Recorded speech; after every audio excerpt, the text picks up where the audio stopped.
Bismillahirrahmanirrahim. Assalamualaikum warahmatullahi wabarakatuh.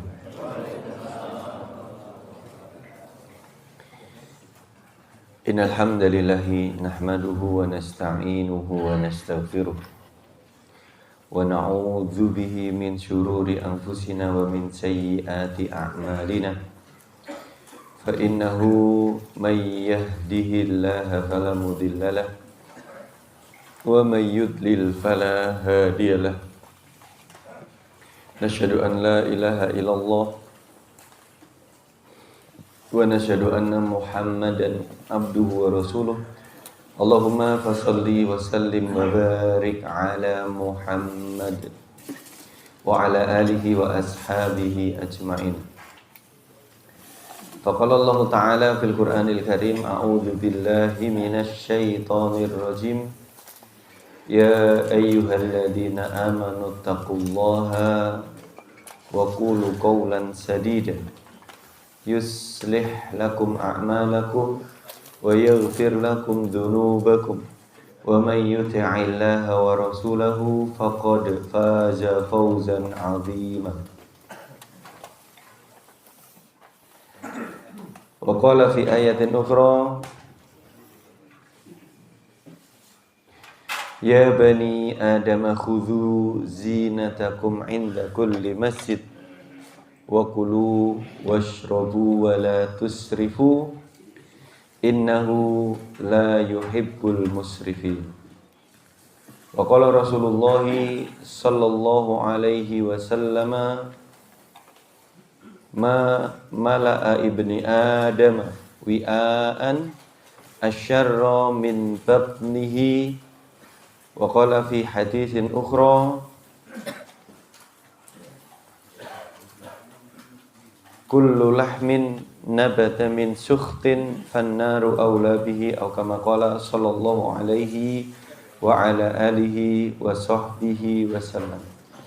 Allahumma inna nas'aluka imanan shadiqan wa yaqinan laysa ba'dahu kufrun wa rahmatan nanalu biha syarafa karamatika ya arhamar rahimin. Allahumma inna nas'aluka tsabata fil amri wal azimata 'ala rusyd. Allahumma inna nas'aluka al-huda wat tuqa wal afafa wal ghina. Allahumma subhanaka la ilma lana illa ma 'allamtana innaka antal alimul hakim.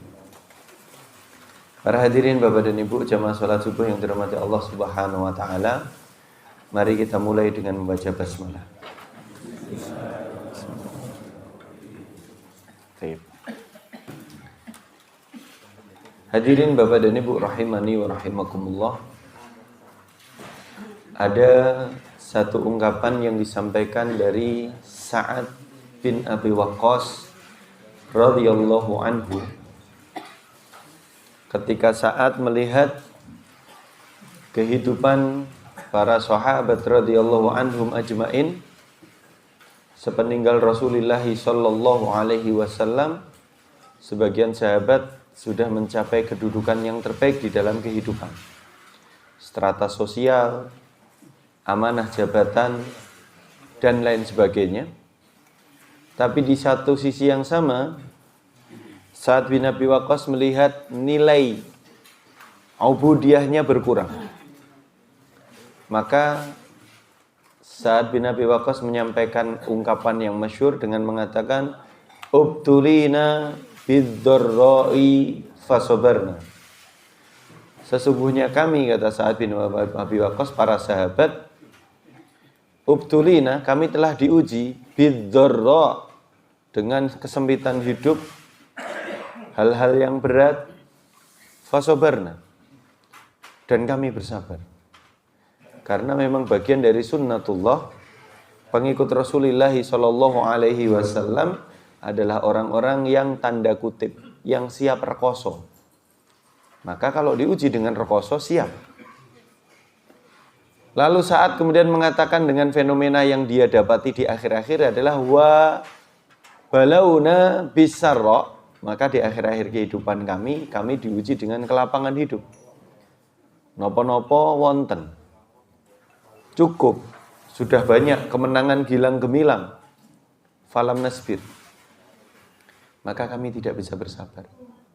Sehingga kemudian terjadi perpecahan, kemudian terjadi peperangan bahkan, pertentangan dan lain sebagainya. Nomor 1. Yang nomor 2, Bapak dan Ibu rahimani wa rahimakumullah, Umar bin Khattab radhiyallahu anhu ketika berusaha menjadi pemimpin terbaik bagi umat, makanya gelarnya adalah Amirul Mukminin. Jadi yang pertama kali menyandang gelar Amirul Mukminin itu Umar. Walaupun sebelumnya ada Abu Bakar. Abu Bakar bukan Amirul Mukminin. Abu Bakar ketika memerintah gelarnya, panggilannya adalah Khalifatu Rasulillah, yang menggantikan Rasul. Khalifah ini yang menggantikan.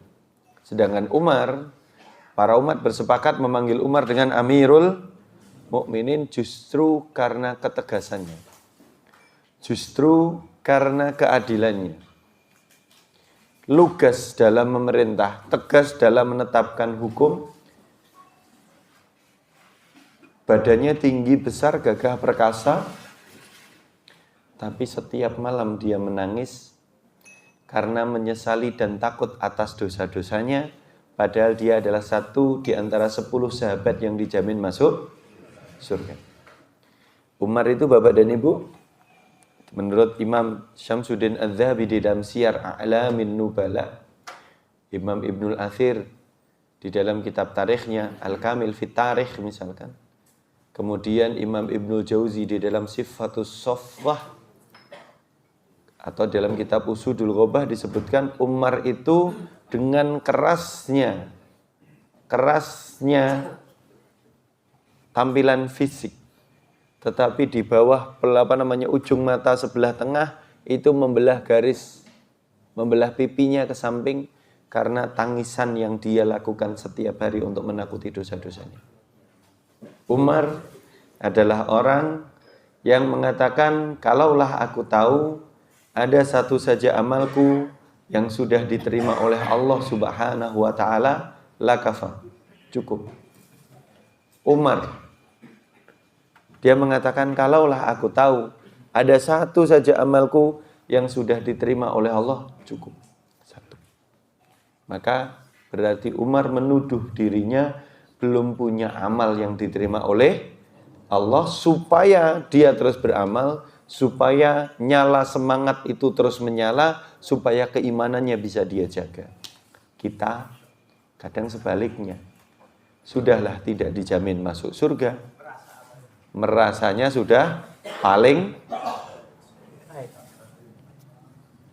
Bapak dan Ibu, fragmennya justru terjadi, potongan kisahnya justru terjadi selepas perang Qadisiyah. Perang Qadisiyah adalah perang antara kaum muslimin melawan bangsa Persia yang oleh Umar didelegasikan kepemimpinan pasukan kaum muslimin kepada Sa'ad bin Abi Waqqas yang qadarullah pada waktu itu Sa'ad sedang sakit bisul. Sa'ad tidak bisa memimpin dengan berdiri maupun menunggang kuda. Sa'ad hanya bisa memimpin dengan berbaring di atas ranjangnya. Kemudian kita juga pernah mendengar kisah di perang inilah Umar bin Khattab radhiyallahu anhu tatkala pasukan sedang perang di Qadisiyah dan Umar sedang berkhutbah di kota Madinah, Allah memberikan ilham kepada Umar untuk bisa memerintahkan pasukan walaupun jaraknya ribuan kilometer. Ke kanan, ke kiri begitu. Ini bagian dari namanya manaqib, biografi, tapi memang diakui para ulama. Kejadiannya justru adalah setelah kaum muslimin menang gilang gemilang. Kaum muslimin menang gilang gemilang. Di dalam perang Qadisiyah, pasukan Persia kocar-kacir, komandan pasukannya namanya Rustum terbunuh. Bahkan kemudian dalam riwayat yang sahih, Raja Persia juga takluk, dan 3 orang putri Raja Persia menjadi bagian dari yang ditawan. Tetapi kemudian keputusan terbaiknya, karena ini adalah putri dari Raja Persia, Kisra, maka kemudian ketiga putrinya Raja Persia dinikahkan kepada 3 orang anak sahabat terbaik. Yang pertama dinikahkan dengan Abdurrahman bin Abu Bakar As-Siddiq. Yang kedua dinikahkan dengan Abdullah ibnu Umar ibnul Khattab. Yang ketiga dinikahkan dengan Al-Husain bin Ali bin Abi Thalib. Nah, dari jalur Abdurrahman bin Abu Bakar tidak ada keturunan. Dari jalur Abdullah ibnu Umar juga tidak ada keturunan. Yang ada keturunan dari jalur Al-Husain bin Ali bin Abi Thalib. Maka sebagian ahli tarikh menyebutkan disinilah kenapa orang-orang Syiah lebih mengagungkan Al-Husain daripada Al-Hasan. Padahal cucunya Kanjeng Nabi dari Ali yang laki-laki berapa orang? Salah, 3. Anaknya Ali dan Fatimah itu ada 4. Ada Al-Hasan, ada Al-Husain, ada Muhsin, dan ada Ummu Kulthum. Ada Hasan, ada Husain. Yang Rasulullah katakan sebagai sibtoi syababu atau fata ahlul jannah.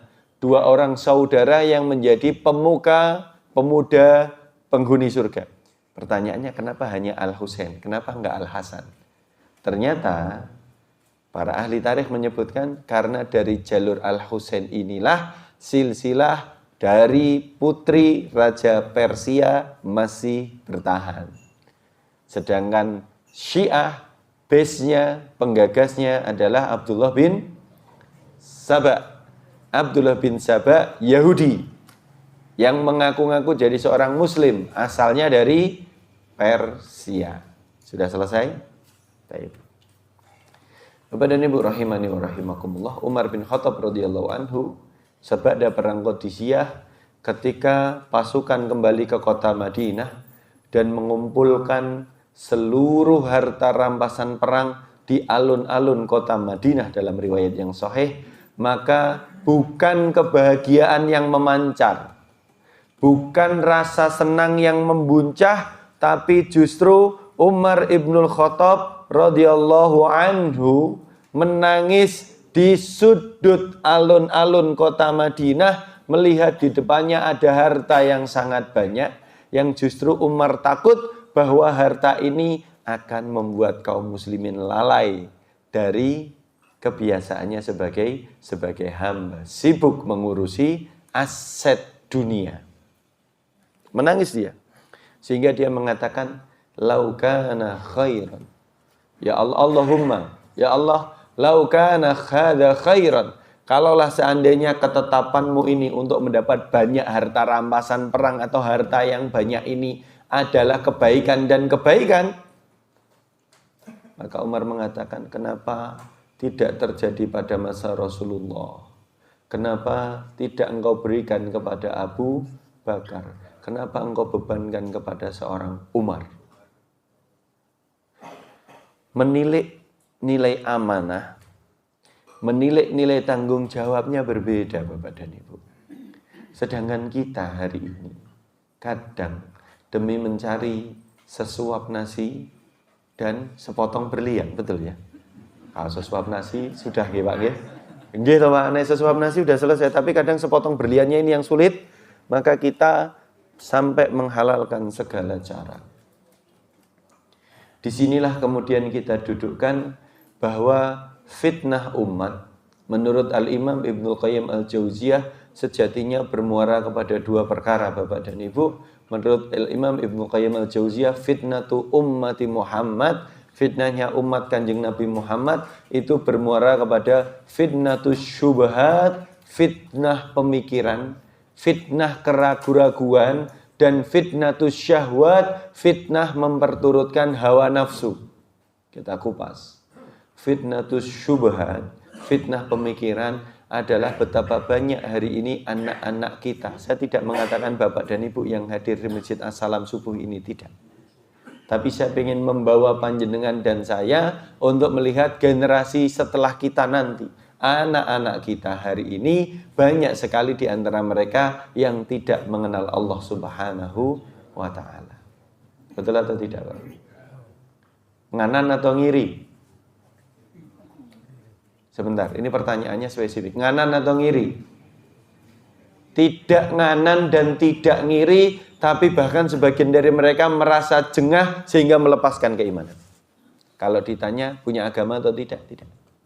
Dia hanya mengatakan aku percaya kepada Tuhan, tapi aku tidak mau tunduk kepada agama manapun. Ini Bapak dan Ibu bagian dari fitnatus syubhat namanya. Syubhat tapi bukan masalah halal haram, bukan masalah makanan, tidak. Tapi syubhat yang lebih dahsyat itu syubhat pemikiran. Halal haram makanan, kemudian dari makanan yang halal dan makanan yang haram, ada makanan yang statusnya syubhat, itu sudah mengganggu kekhusyuan ibadah kita. Bukankah Rasulullah mengatakan tentang urusan makanan ya, syubhat makanan, Rasulullah mengatakan famanittaqas syubhat faqad istabra'a lidinihi wa 'irdhihi. Siapa yang menjauhi perkara syubhat dalam urusan makanan, maka dia seakan-akan telah menjaga kehormatannya dan menjaga agamanya. Kenapa? Orang yang melanggar perkara syubhat dalam makanan itu seakan-akan kehormatannya dia lacurkan karena geleman. Apa-apa? Mboten Pak, nek watu nggih mboten. Roti enak Pak, roti. Syubhat itu dia sudah tidak punya batas. Bahasa paling sederhana, paling yang dia jadikan alasan, sing penting ora haram. Padahal syubhat itu perbatasan. Orang yang ringan-ringan melanggar syubhat, kenapa dilarang? Kenapa tidak boleh? Karena orang yang membiasakan diri jatuh kepada syubhat, kalau sekali waktu dia jatuh kepada haram, dia masih akan beradibi, alah cik syubhat wae. Dia nggak akan sadar. Karena dia sudah mepet pagar. Sudah mangan rambane tonggone. Ini kalau makanan Bapak Ibu. Tapi kalau pemikiran lebih dahsyat. Kenapa? Karena kalau syubhat pemikiran, pertaruhannya adalah surga dan neraka. Makanya Rasulullah Shallallahu Alaihi Wasallam mengingatkan kepada kita semuanya di dalam salah satu doa yang beliau ajarkan, Allahumma la taj'al musibatana fi dinina. Allahumma ya Allah, la taj'al, jangan engkau jadikan musibatana, musibah yang engkau timpakan, ujian yang engkau berikan, fi dinina adalah dalam urusan agama kami. Berarti seakan-akan kita minta jangan cabut iman kami. Yang kedua, yang kita baca setiap rakaat salat kita, pinta pertama dan satu-satunya di dalam Al-Fatihah kita adalah ihdinas siratal mustaqim. Para hadirin Bapak dan Ibu, jamaah salat subuh rahimani wa rahimakumullah. Ihdina itu bukan tunjuki kami yang dimaknai sebelumnya kita sesat supaya kita tahu jalan, tidak. Ihdina itu menurut Al-Imam Al-Qurtubi adalah addim hidayataka alaina. Tunjuki kami di dalam ayat ini adalah permintaan kita kepada Allah, ya Allah tetapkan, langgengkan, jaminkan hidayah yang engkau berikan kepada kami. Jangan engkau cabut, jangan jadikan kami berbalik arah. Ini fitnatus syubhat pemikiran. Betapa dahsyat fitnatus syubhat dalam urusan pemikiran. Bahkan para sahabat, di antara para sahabat ada mereka yang murtad kepada Allah Subhanahu wa ta'ala tersebab karena faktor duniawi.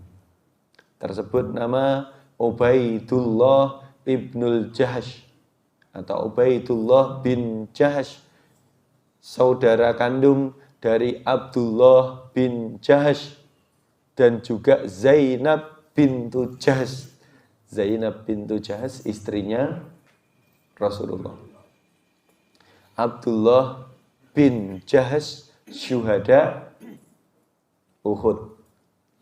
Ubaidullah adik kecilnya justru adalah satu di antara sahabat yang pertama kali menjawab perintah Rasulullah untuk hijrah ke Habasyah. Hijrah pertama kali ke Ethiopia. Ada satu nama di situ, namanya Ubaidullah bin Jahsh. Bapak dan Ibu, hijrah itu tanda kutip pergi atau lari atau meninggalkan kampungnya untuk menjaga keimanannya. Dalam konteks ini mereka diminta Rasulullah berlayar menyeberangi lautan dari kota Makkah untuk menuju Ethiopia karena di sana ada raja yang adil walaupun agamanya Nasrani, namanya Raja Najasyi, yang pada akhirnya setelah kedatangan delegasi kedua dari kaum muslimin, bukan delegasi pertama, delegasi kedua, 2 kali trip, setelah kedatangan delegasi kedua dari kaum muslimin, justru Najasyi masuk Islam. Dan Raja Najasyi inilah Bapak dan Ibu pada akhirnya yang menjadi tonggak disyariatkannya sholat ghaib jenazah. Kenapa? Karena Rasulullah Shallallahu Alaihi Wasallam diberitahu oleh para malaikat bahwa Najasyi telah wafat dan di sana tidak ada satu orang pun yang memeluk agama Islam. Najasyi adalah satu-satunya yang memeluk agama Islam dan dia adalah raja dan keislamannya tidak tersampaikan. Kenapa? Karena kalau Islamnya dia sampaikan maka akan mengganggu stabilitas keamanan Ethiopia karena secara dominan Ethiopia waktu itu beragama Nasrani. Maka dari sinilah kemudian ketika Raja Najasyi wafat, Rasulullah diberitahu oleh malaikat, maka kemudian Rasulullah Shallallahu Alaihi Wasallam melaksanakan sholat ghaib. Sholat ghaib berarti sholat ghaib adalah sholat jenazah yang dilakukan untuk jenazah-jenazah yang ditengarai tidak ada yang mensolatkan. Maka kalau kita diminta diajak sholat ghaib tapi sudah ada yang mensolatkan, mau atau tidak? Pak, mau atau tidak? Namanya kan sholat ghaib. Sholat ghaib itu sholat jenazah yang dikerjakan di tempat lain tanpa hadirnya jenazahnya. Tetapi kita lupa bahwa sholatul janazah atau sholat jenazah hukumnya fardu. Apa makna fardu kifayah? Kalau sudah ada yang mengerjakan dari kaum muslimin, maka hukumnya gugur bagi yang lain. Selesai, Pak Bu. Jadi bukan gampang-gampang saudara kita meninggal di Jakarta terus kita sholat ghaib dari sini, tidak. Sholat ghaib itu betul-betul ketika tidak ada yang mensalatkan. Kalau sudah ada, sudah selesai. Sudah selesai. Lah kita kan pengen menghormati. Menghormati silakan datang. Penghormatan terbaik kita bagi saudara kita yang meninggal adalah yang pertama mensolatkan jenazahnya, yang kedua mengiringkannya sampai masuk ke liang lahat untuk mendoakannya. Yang masalahnya adalah Bapak dan Ibu, sholat jenazah ini tidak pernah menjadi hukum yang remeh. Karena sholat jenazah adalah pemastian bahwa kita memberikan persaksian kebaikan kepada orang yang kita sholatkan. Maka tidak boleh sembarangan mensolatkan jenazah. Sing penting KTP ini Islam disolatnya tidak bisa. Ketentuannya ketat. Walaupun hari ini banyak dilanggar karena ketidaktahuan. Ketentuannya menjadi ijma. Ijma itu konsensus. Konsensus itu kesepakatan. Tidak ada satupun yang menyelisihi dari kaum muslimin yang dinukil oleh Al-Imam Ibnu Qudamah Al-Maqdisi bahwa jika ada seorang yang meninggal dunia ngaku muslim tapi tidak pernah sholat, tidak boleh disolatkan. Tidak boleh disolatkan. Saya ulangi, muslim meninggal Kondisinya dia tidak pernah sholat, tolong dicatat ya, tidak pernah, bukan harus sholat di masjid Pak Bu. Bukan harus sholat di masjid. Bahkan kalau kita bicara hukum saja sebenarnya sholat di masjid berjamaah bagi laki-laki hukumnya, yang ngomong wajib berarti nek sholat di rumah dosa. Iya kan? Wajib itu nggak boleh ditinggalkan. Yang ngomong wajib berarti sholat di rumah dosa plus tidak sah. Enggak, ini mutafak Pak. Enggak, ini mutafak. Kalau jenengan bicara salah satu mazhab, tidak ada satupun yang mengatakan wajib. Karena kalau kita mengatakan wajib, jenengan sholat di rumah dosa, enggak sah. Ini mutafak, disepakati. Hukum paling tingginya sunnah muakkad. Tidak pernah jadi kewajiban. Siapa yang mewajibkan sholat di masjid? Wajibnya sholatnya Pak. Betul kan? Wajibnya sholatnya. Kenapa di masjid? Fadilah. Keutamaannya 27 derajat, 27 atau 29. Jadi tidak pernah menjadi kewajiban. Kita dudukkan dulu. Jangan salah hukum di sini. Biasanya kita meyakini sholat berjamaah bagi laki-laki di masjid hukumnya wajib. Itu berarti yang ngomong wajib siap menanggung dosa orang-orang yang sholat di rumah. Bagaimana dengan suami-suami yang dia masih sholatnya belum berkehendak hati ke masjid, dia masih di rumah, gimana? Sah atau tidak? Nah terus wajibnya di mana? Wajib itu kalau tidak dikerjakan dosa. Sholat berjamaah di masjid Bapak dan Ibu, pendapat yang paling tinggi itu hanya sunnah muakkad. Kenapa muakkad? Karena Rasulullah pernah mengancam. Sungguh aku berharap supaya iqamat sholat fardu. Lawaditu anni an'amu rabbi sholat. Sungguh aku berharap supaya iqamat sholat fardu dikumandangkan. Kemudian sholat didirikan. Fa'antoliku. Kemudian aku bergerak. Ma'iya rajulun bersama sekelompok laki-laki. Ma'ahum hazimun min hadhabin. Yang masing-masing dari laki-laki ini membawa seikat kayu bakar. Aku datangi rumah per rumah. Kalau ada laki-laki sehat nggak berangkat ke masjid, fa'uharriqu alaihim buyutahum, tak bakar rumahnya. Ini bukan menjadi kewajiban, Pak. Tapi ini menjadi penanda bahwa kalau nggak sholat di masjid berjamaah bagi laki-laki, aib. Celah itu. Sehingga Ali bin Abi Thalib radhiyallahu anhu mengeluarkan perkataannya, la sholata li jaril masjidi illa fil masjid. Tidak ada sholat atau tidak sah sholat seorang tetangga masjid kecuali dilaksanakannya di masjid. Ali punya kesimpulan seperti itu. Siapakah tetangga masjid? Tetangga masjid adalah mereka yang tinggal 40 rumah dari masjid. Ayo saat ini kula tanglet. Daleme kula panjenengan enten mboten sekawan doso rumah dari masjid. Dereng sampai sekawan doso rumah sudah ada masjid kan? Berarti nggak ada opsi lain. Tapi jangan dijadikan kewajiban. Tetap tidak pernah menjadi kewajiban. Kenapa? Karena ke masjid itu adalah fadilah. Ini adalah rumahnya Allah. Maka orang yang pengen dekat sama Allah, berarti mereka yang harus sering-sering datangi rumahnya Allah. Sayangnya kita ini udahlah ngomong sholat wajib. Sholat fardu berjamaah di masjid itu wajib, yang itu ternyata salah. Yang kedua, nek wis mlebu masjid sak-sak-iyaan. Tolong ralat perkataan saya. Kalau jenengan ada tamu datang ke rumah,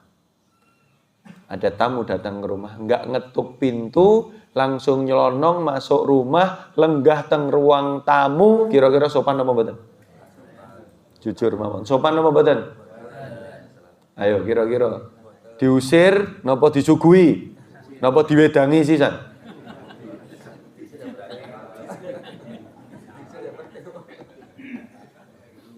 Adabul masjid kita masih kurang Bapak Ibu. Sunnah masuk masjid yang pertama kata Rasulullah, idza dakhala ahadukumul masjidah, kalau salah seorang di antara kalian masuk masjid, fala yajlis, jangan sampai duduk. Hatta yusolliya raq'atain, sampai dia melaksanakan sholat 2 rakaat. Sampai melaksanakan sholat 2 rakaat. Sholat apa? Tahiyatul masjid. Tahiyatul masjid niku Bapak Ibu, kalau kita baru masuk masjid itu kayak kita bertamu ngetuk pintu rumah. Kula nuwun, kemudian kita duduk. Kula nuwun, kemudian setelah kula nuwun baru kita duduk. Dan kita loh di masjid adabnya enggak kita jaga, kadang ahkamnya jadi rancu.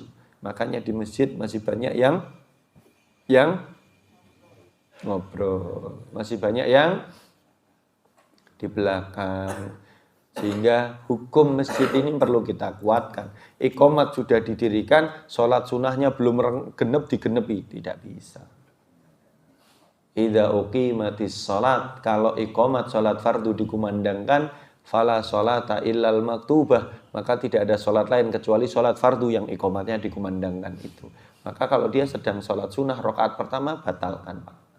Batalkan. Sunnah tidak akan pernah mengalahkan yang dan jenengan tidak masjid badhe sholat wajib napa sholat sunnah?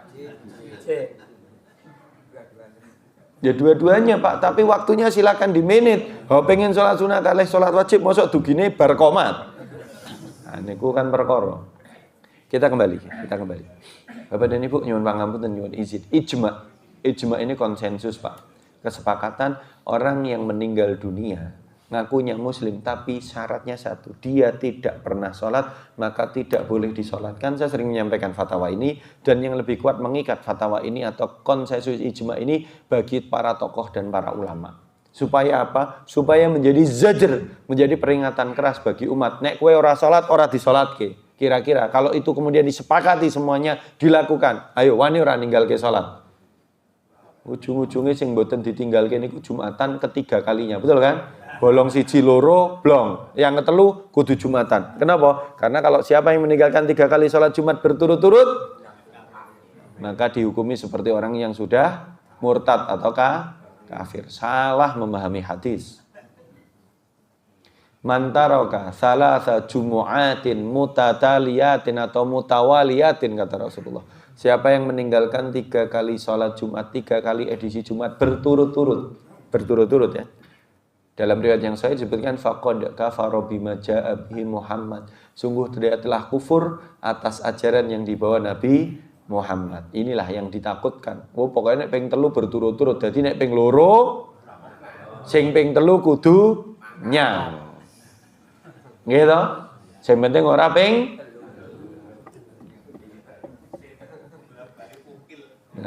ukil. Sekarang saya nanya Bapak Ibu, kita dudukkan ya, kita dudukkan hadis ini. Kita dudukkan betul-betul pangapunten. Orang kalau sudah Jumatan sholat duhur atau tidak? Enggak ya?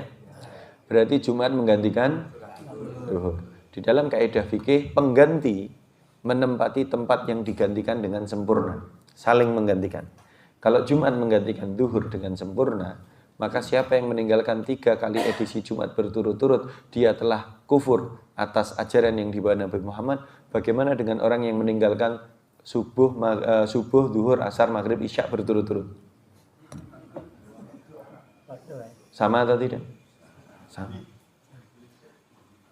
Pemaknaannya tidak boleh dipukili, kata Pak Joko. Enggak boleh. Pemaknaannya harus sempurna.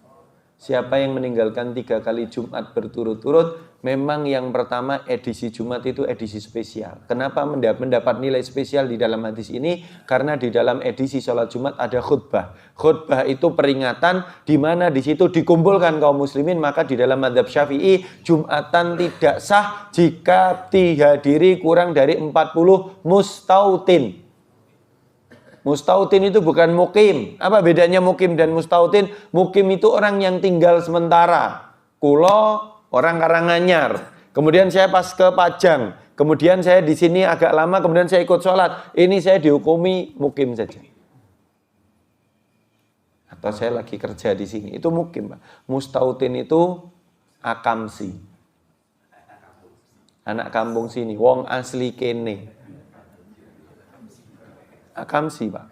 Kenapa? Karena kalau dia hanya orang pendatang, itu bisa jadi hukumnya masih musafir yang dia tidak wajib Jumat.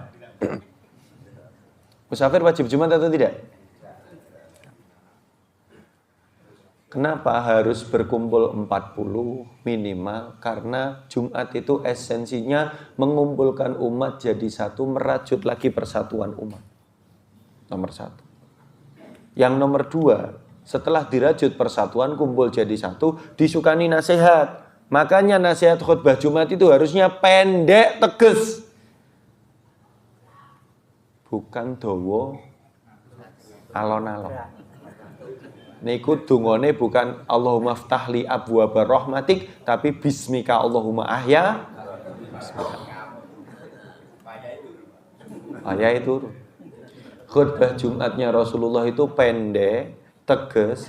Bahkan di dalam riwayat hadis, ihmarat ainahu, bukan wajahahu. Yang memerah bukan pipinya, bukan wajahnya, tapi kedua bola matanya. Kebayang mboten? Orang kalau ngomong sampai kedua bola matanya memerah, kenceng napa mboten? Makanya kalau khutbah Jumat ngantuk banget. Karena harusnya khotibnya kenceng, Pak. Dan nggak boleh panjang-panjang. Sebentar. Dan nggak boleh panjang-panjang. Termasuk majelis seperti ini nggak boleh panjang-panjang.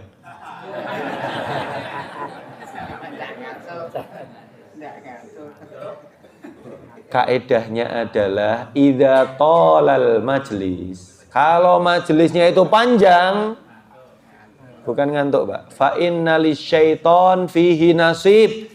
Kalau majelis itu panjang, setan akan mendapat ruang untuk menggoda. Nggih ngantuk, nggih jagongan, nggih ngelamun. Pokoknya nek pun kedawan ngoten niku. Maka supaya tidak kedawan kita tutup saja majelis ini. Boten, ini kaidah umum. Ini memang kaidah umum. Ampun dangu-dangu. 40 menit sampai 1 jam ideal. Lebih dari itu nggak akan concern. Kita kembali, ini agak panjang, melebar. Tapi tolong dicatat hati-hati bahwa sholat gaib tadi, kita dudukkan hukumnya. Sholat gaib itu hanya dilakukan kalau ada yang meninggal dan belum disolatkan, Bapak Ibu. Maka kalau sudah cukup disolatkan, ya sudah cukup. Kenapa toh? Kemudian ada yang meminta tolong dong disolatkan lagi gaib. Jenazahnya di Jakarta, kita di Solo kadang diminta mensolatkan, betul nggak?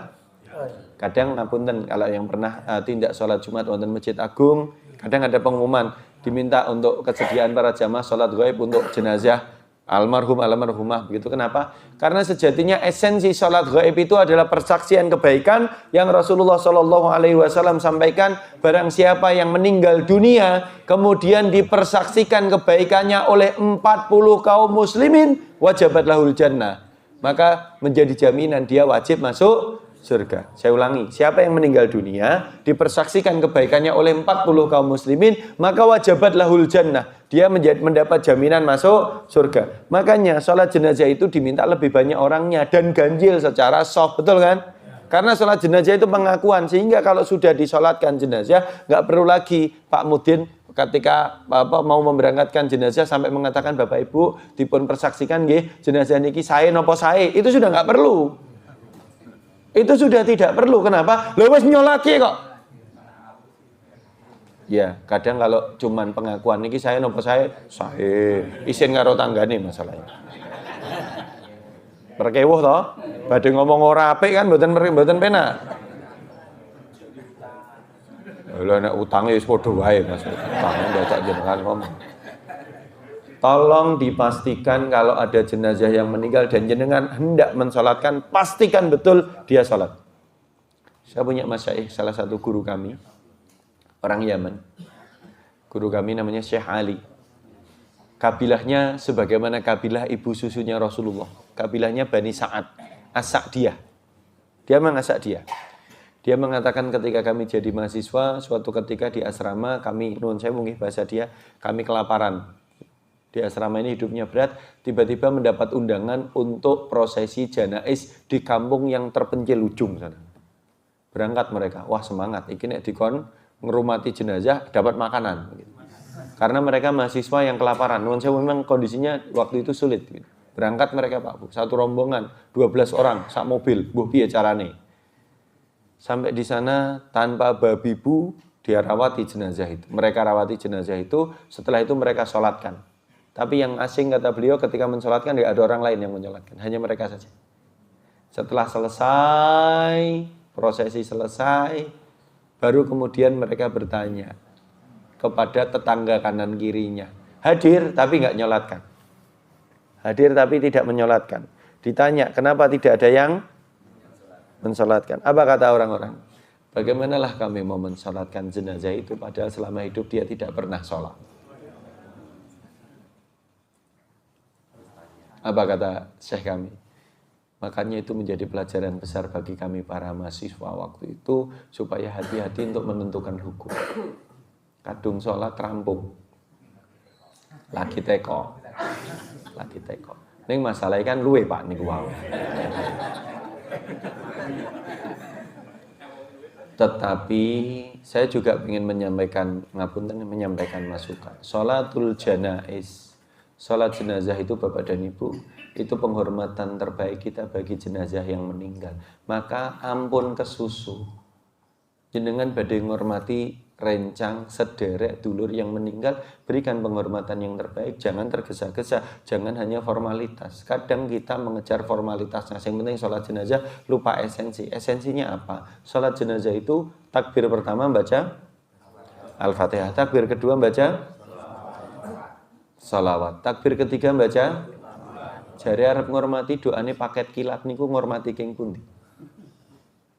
Harusnya takbir ketiga sholat jenazah itu durasinya dipanjangkan sepanjang sepuas setitik penghormatan kita kepada jenazah. Jangan cuma Allahumma firlahu warhamhu wa'afi wa'fu anhu wa'asik mudkhalahu wa akrim nusulahu waqsilhu bil ma'i wa thalji wal barad. Allahumma naqihi minal khotoya, itu tok. Katanya penghormatan terbaik dan terakhir. Bar niku bar loh. Maka kalau jenengan mau perhatikan yang tidak Haramain, Masjidil Haram di Mekah atau di Madinah, di Masjid Nabawi atau di Masjidil Haram di Mekah, jenengan cek, itu kan sholat jenazah. Kalau di sana setiap ada sholat fardu, itu bukan sholat gaib Bapak Ibu. Itu sholat jenazah yang ada jenazah realnya. Ada jenazahnya itu. Namanya sholat jenazah. Silakan cek ucapan saya. Takbir ketiga akan selalu lebih panjang. Bahkan kalau Syekh Sudais, itu hampir 5 menitan. Panjang sekali. Kenapa? Ini penghormatan terbaik dan terakhir. Aku lo panjenengan ngomong penghormatan terbaik terakhir paket kilat. Itu doanya nggak harus hanya dengan Allahumma firlahu. Kita boleh mendoakan dengan bahasa kita sendiri, penghormatan kita kepada si jenazah ini. Ya Allah, kami tahu dia orang baik. Dia selama hidup selalu mengajak kami kepada kebaikan. Sama-sama berjalan bersama dengan kami menuju masjid, memakmurkan. Itu boleh disebutkan. Itu penghargaan kita, pengakuan, persaksian kita. Bukankah Rasulullah Shallallahu Alaihi Wasallam mengatakan kepada para sahabat, antum syuhadaullahi alal ard. Kalian para sahabat adalah para saksi-saksinya Allah di atas muka bumi. Ini diucapkan ketika ada Rasulullah dilewatkan jenazah, kemudian Rasulullah mengatakan kepada para sahabat, madza taquluna fihi? Apa pendapat kalian tentang jenazah itu? Apa kata Rasulullah SAW? Wajabat. Jawabannya Rasulullah wajabat. Wajabat itu terjadi. Yokui, begitu loh bahasanya. Maka ada jenazah yang kedua. Ketika ditanyakan Rasulullah, apa pendapatmu dengan jenazah itu? Mereka mengatakan orang buruk, perangkainya buruk, bla bla bla bla bla. Apa kata Rasulullah? Wajabat. Yowes kui. Ketika ditanyakan apa wajabat kepada Rasulullah? Kenapa yang pertama wajabat, yang kedua wajabat? Ya karena kalian adalah saksi-saksinya Allah di atas muka bumi. Bapak dan Ibu, ngapunten nggih. Jangan main-main dengan persaksian kita di hadapan Allah. Kita saksinya Allah di atas muka bumi, iya. Tapi jangan mempermainkan persaksian itu karena Allah Maha Tahu. Kalau baik bilang baik. Kalau jahat bilang bukan untuk membeda-bedakan, tapi justru untuk memberikan pelajaran kepada umat. Bapak dan Ibu rahimani wa rahimakumullah, kita kembali, bahkan sahabat pun ada yang murtad. Maka nilai keimanan itu berat. Maka kebaikan dalam menjaga iman ini yang perlu kita pertahankan. Ketika Umar menangis melihat segunung harta rampasan perang, itu justru karena kekhawatiran Umar bahwa harta ini akan melalaikan. Maka Bapak dan Ibu, untuk mensikapi segala perjalanan akhir zaman, saya ingin hanya membawa kepada panjenengan pada pagi hari ini, mari kita maknai keimanan kita dengan keistiqomahan. Mari kita jaga keimanan kita dengan terus melakukan kebaikan. Karena kita tidak pernah tahu kebaikan yang mana nanti yang mengantarkan kita kepada ridhonya Allah Subhanahu wa taala. Tugas kita bertahan di atas kebaikan. Fitnatus syahwat, fitnah pemikiran itu kita dudukkan atau kita hindari dengan memperkuat keimanan. Terus kembali kepada Allah. Fitnatus syahwat, fitnah hawa nafsu juga kita dudukkan untuk terus membuktikan bahwa kita taat kepada peraturannya Allah Subhanahu wa taala. Semoga Allah meridhai kita semuanya, Allah menjaga kita semuanya, dan saya izin Bapak dan Ibu mari kita sama-sama berdoa dengan doa supaya kita dipertemukan dengan bulan Ramadan. Allahumma barik lana fi sya'bana wa ballighna Ramadan.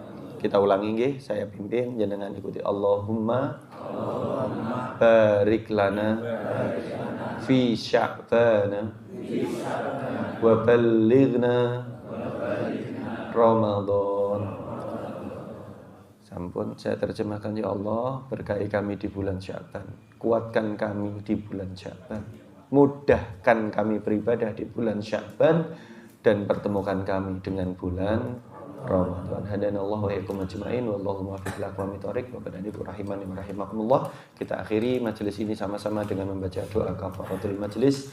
Subhanakallahumma rabbana bihamdika asyhadu an la ilaha illa anta astaghfiruka wa atubu ilaik. Wassalamualaikum warahmatullahi wabarakatuh.